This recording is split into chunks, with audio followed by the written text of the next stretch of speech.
जय हिंद दोस्तों। आज की ये कहानी है उस सीरीज की जिसने भारत को टेस्ट जीतना सिखाया, जिसने गाबा टेस्ट की नींव रखी।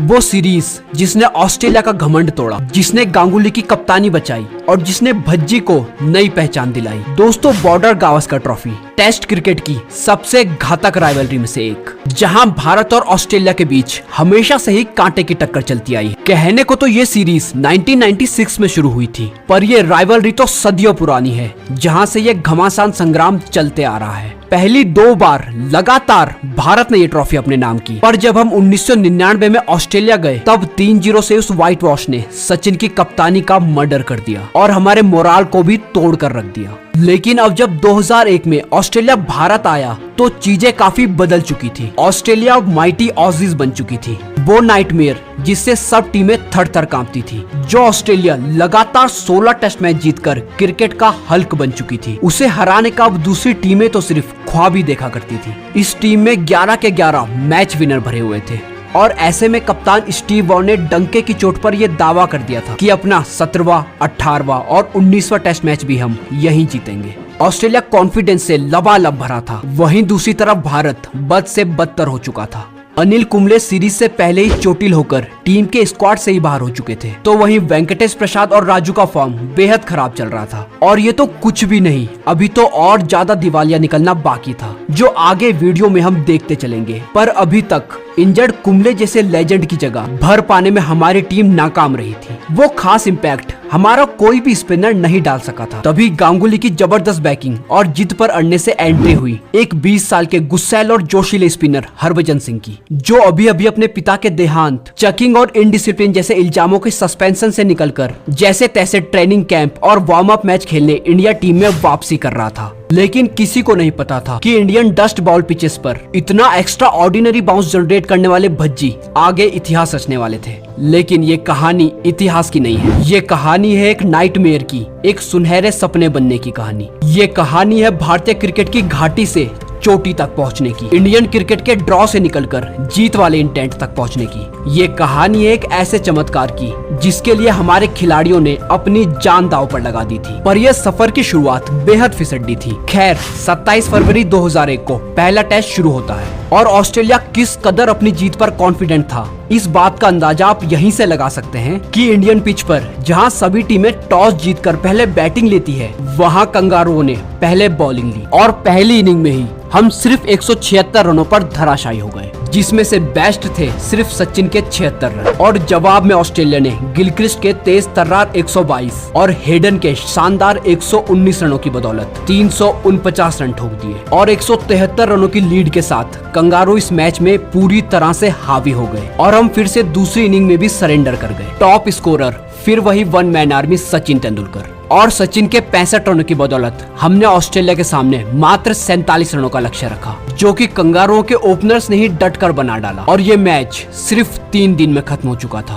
भारत को इस मुकाबले में मिली 10 विकेट की शर्मनाक हार और वानखड़े में दर्शकों का गांगुली का वो भरा बुरा कहना, साथ में बिशन सिंह बेदी का इसे इंडियन क्रिकेट टीम का देहांत कहना और फिर इयान चैपल का द्रविड़ को वो ताना कि ये बंदा कभी इंडिया के लिए बड़ी इनिंग खेल ही नहीं सकता और ना ही कभी इंडिया को मैच जिता सकता है। ये सब बातें हमारे दिलों में खंजर की तरह चुभ रही थी और हमारी बची कुची जान तब चली गई जब पहले टेस्ट के बाद इंडियन क्रिकेट इतिहास की सबसे फास्टेस्ट बॉल डालने वाले दिग्गज जवागल श्रीनाथ उंगली के फ्रैक्चर और हरफनमौला अजीत अगरकर बुखार के चलते अगले 2 मैचों में टीम का हिस्सा नहीं होने वाले थे। और कोलकाता टेस्ट से 2 दिन पहले वीवीएस लक्ष्मण ने प्रैक्टिस के बाद फिजियो को पीठ में दर्द की शिकायत की। टेस्ट हुए और सामने आया एक शॉकर, लक्ष्मण की पीठ एक तरफ झुक चुकी थी और उनके लिए नाम मात्र भी वेट विनाशकारी हो सकता था और हमारी दीवार राहुल द्रविड़ फ्लू के चलते तेज बुखार में थे। हमारे 2 मेन बैटिंग प्लेयर्स दोनों की हालत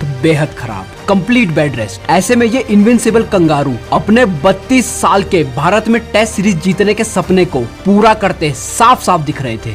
साथ में दाव पर लगी गांगुली की कप्तानी की भी हमेशा हमेशा के लिए छुट्टी। पहले टेस्ट मैच के बाद इकलौता पॉजिटिव थे 4 विकेट लेकर आए भज्जी, पर श्रीनाथ की चोट से उन पर इंडियन बॉलिंग लाइनअप का और भी अधिक प्रेशर आ चुका था। तो भारत के लिए किसी जादू की उम्मीद से शुरू हुआ दूसरा टेस्ट मुकाबला। ऑस्ट्रेलिया ने पहले बल्लेबाजी करते हुए हेडन के 97 और वॉ की 110 रनों की कप्तानी पारी की बदौलत ऑस्ट्रेलिया ने 445 रन ठोक दिए। लेकिन एक समय कंगारुओं को 193 रनों पर एक विकेट की कमांडिंग पोजीशन से 252 पर 4 विकेट से 252 पर ही 7 विकेट पर भज्जे की हैट्रिक ने लाकर खड़ा कर दिया, जिसमें रिकी पॉन्टिंग, पिछले मैच के शतकवीर गिलक्रिस्ट और king of spin Shane Warne के बड़े विकेट शामिल थे। वे टेस्ट हैट्रिक बनाने वाले पहले भारतीय भी बने। पर अब बारी थी बैटिंग की, पर हमारा हाल और ज्यादा बेकार। स्कोर पिछले मैच की पहली इनिंग से भी 5 रन कम, महज 171 रन। और तीसरे दिन की सुबह हमारे शेर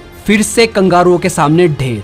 दर्द में कराहते हुए लक्ष्मण ने सर्वाधिक 59 रन बनाए और पहले ऑस्ट्रेलियन गेंदबाजों ने स्टीव वॉ को फॉलो ऑन देने से मना किया, ये कहते हुए कि काफी बोरिंग मैच है, क्यों ना थोड़ी सी बैटिंग करके भारतीय गेंदबाजों की रेल बनाई जाए। पर कप्तान ने कहा कि क्यों ना फॉलो ऑन देकर फिर से इस मैच को 3 दिन में समाप्त कर दें। इंडिया को फॉलो ऑन दिया जाता है और सीनियर द्रविड़ को पहली पारी में अर्धशतक बनाने वाले लक्ष्मण के साथ अपना बैटिंग ऑर्डर बदलने को कहा गया, जिस निर्णय को हर बार की तरह द्रविड़ ने टीम के हित के लिए स्वीकार किया। पर हमारी शुरुआत ठीक ठाक रही, लेकिन अर्धशतकीय ओपनिंग पार्टनरशिप के बाद हमने जल्दी कुछ विकेट खोए। लेकिन लक्ष्मण अभी भी एक छोर पर डटे हुए थे और सचिन के आउट होते ही मैदान भी खाली होने लगा। अब चौथे दिन गांगुली को देखने कुछ दर्शक तो आए, पर उनके आउट होते ही मैच एक ट्रिकी मोड़ पर आ खड़ा था, जहां से भारत को अभी भी केवल हार ही नजर आ रही थी, क्योंकि अभी भी भारत इस मुकाबले में 42 रन पीछे था। तब एंट्री हुई 6 नंबर पर राहुल द्रविड़ की,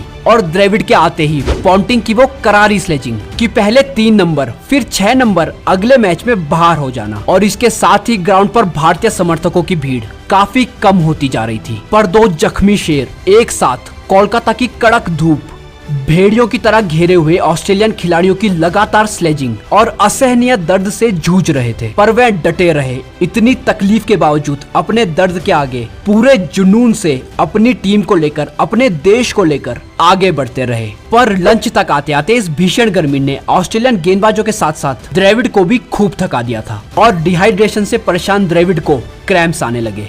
वे अब ठीक से खड़े भी नहीं हो पा रहे थे। अब लक्ष्मण बार बार क्रीज पर लगातार उनसे बात करते रहे और उन्हें हौसला भी देते रहे। इसके साथ ही लौट आया वो क्राउड, वो जोश और वो बिलीफ जो कहीं गुम सा गया था। अब इस मैच में कुछ करिश्मा, कुछ चमत्कार हो रहा था, क्योंकि मैच का रुख अब पलट रहा था और भारत इस सेशन में बिना कोई विकेट खोए वापस आया। और सेशन के बाद सेशन निकलते गए और फिर आखिरी सेशन जब लक्ष्मण की पीठ जवाब दे गई और उनका मूव तक कर पाना लगभग नामुमकिन सा हो गया था। फिर द्रविड़ ने लक्ष्मण का साथ दिया और वो इसके बाद 80% गेंदें खुद खेल गए और इंडिया इस दिन में बिना किसी विकेट खोए वापस आया। लक्ष्मण ने गावस्कर के 236 रनों का रिकॉर्ड तोड़ा। हमने ये टेस्ट मैच तो बचा लिया था, पर अभी भी पिक्चर बाकी थी। अब आता है इस मैच का 5वां दिन। द्रविड़ 180 रन बनाकर आउट हो गए और लक्ष्मण 281 रन बनाकर इंडिया के लीडिंग रन स्कोरर बने। और फिर जाहिर खान के तेज तर्रार 23 रनों की बदौलत भारत ने अपनी पारी 657 रनों पर डिक्लेयर कर दी और अब ऑस्ट्रेलिया के सामने 384 रनों का लक्ष्य था। और यहाँ ऑस्ट्रेलिया ने एक अच्छी शुरुआत की। हेडन और स्लेटर की जोड़ी एक बार फिर से कमाल कर रही थी, पर फिर चलता है भज्जी का जादू और इस पर 4 चांद लगाए गांगुली ने गेंद सचिन के हाथों में देकर, और सचिन ने इस पारी में हेडन, गिलक्रिस्ट और वॉर्न का विकेट लिया। और भारत की इस घातक गेंदबाजी के चलते ऑस्ट्रेलिया 212 रनों पर सिमट गया और ये मैच भारत जीत चुका था। और भारत ने यहाँ इतिहास रच दिया था, क्योंकि फॉलो ऑन मिलने के बावजूद जीतने वाला तीसरा देश बना भारत। और ऑस्ट्रेलिया का वो 17 टेस्ट विन का रथ भी शांत हुआ और सीरीज भी 1-1 से बराबर हुई। पर अभी भी चेन्नई टेस्ट बाकी था और ये मुकाबला था सीरीज डिसाइडर मुकाबला।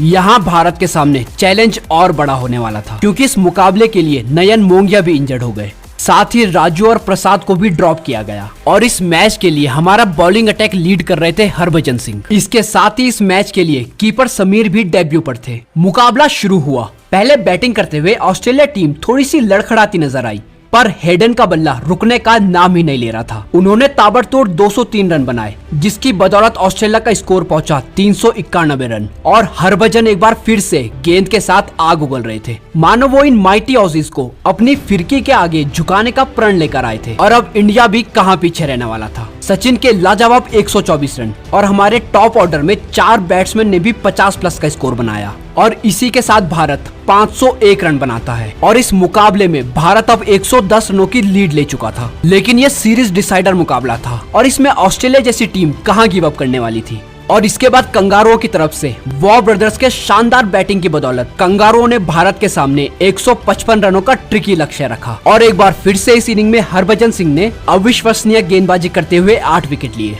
और अब भारत के पास मौका था ये सीरीज जीतने का, गांगुली को भारतीय क्रिकेट इतिहास में ग्रेटेस्ट कैप्टेंसी की लिस्ट में दर्ज करने का। लेकिन इतिहास ऐसे ही नहीं बनाया जाता, ये कार्य बहुत कठिन होने वाला था। लक्ष्मण ने एक बार फिर से मोर्चा संभाला और तेजी से 67 रन बना डाले, पर यह ऑस्ट्रेलिया था आखिरी तक भी हथियार न डालने वाला ऑस्ट्रेलिया, क्योंकि इसके बाद ऑस्ट्रेलियन टीम वापसी करती है और एक समय 101 रनों पर 3 विकेट से कंफर्टेबल लग रही भारत अचानक से 135 रनों पर 7 विकेट हो गई और भारत को यह मुकाबला जीतने के लिए अभी भी 20 रन चाहिए थे और भारत के हाथ में सिर्फ 3 विकेट शेष थे। तभी समीर ने कुछ अच्छे शॉट लगाए, पर जाहिर के आउट होते ही ये मैच और ज्यादा फंस गया। अब भारत को चाहिए थे 4 रन और हाथ में थे 2 विकेट। अब मैदान पर उतरा भारतीय टीम का मसीहा, जिसने अपने दम पर इस सीरीज में जान डाल दी थी और एक एक रन उस वक्त सेंचुरी सा लग रहा था। सभी भारतीय फैंस और खिलाड़ी दिल थामकर और मौन होकर यहाँ इतिहास बनता हुआ देख रहे थे। और तब आया मैकग्राथ का वो सटीक यॉर्कर,